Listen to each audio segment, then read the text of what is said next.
Hello viewers, and welcome to my YouTube channel. On today's news, Ukraine's parliament has passed a bill that would enable some prisoners to fight in the armed forces as the military faces a critical personnel shortage and Russian forces continue to advance on the battlefield. The move on Wednesday marks a U-turn in Ukraine's approach on the matter. Kyiv had long opposed the measure and had repeatedly criticized Moscow for mobilizing prisoners to fill its ranks. The legislation would need to be signed by the chairperson of parliament, the Verkhovna Rada, and President Volodymyr Zelensky before coming into force. The parliament has voted yes, MP Alina Shuliak, head of Zelensky's party, said in a Facebook post.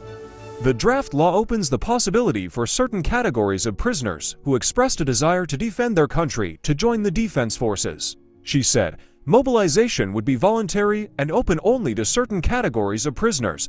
Among those not eligible to serve include those found guilty of sexual violence, killing two or more people, serious corruption, and former high-ranking officials, Shuliak said.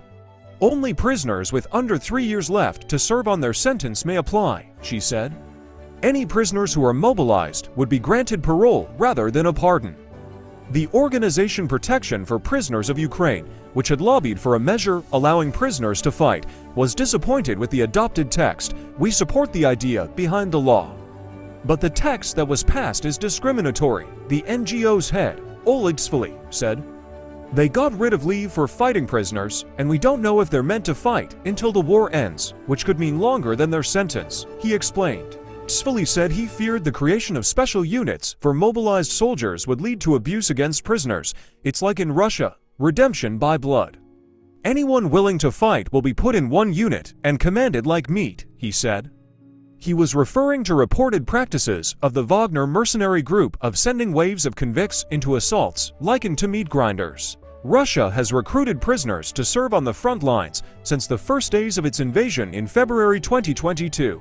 Initially offering presidential pardons for 6 months of service, the practice was spearheaded by Yevgeny Prigozhin, who was filmed touring Russian prisons to recruit foot soldiers for his Wagner group.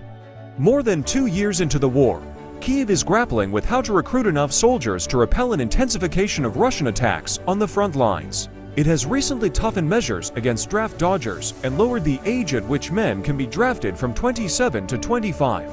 Thanks for watching, and please subscribe to our YouTube channel.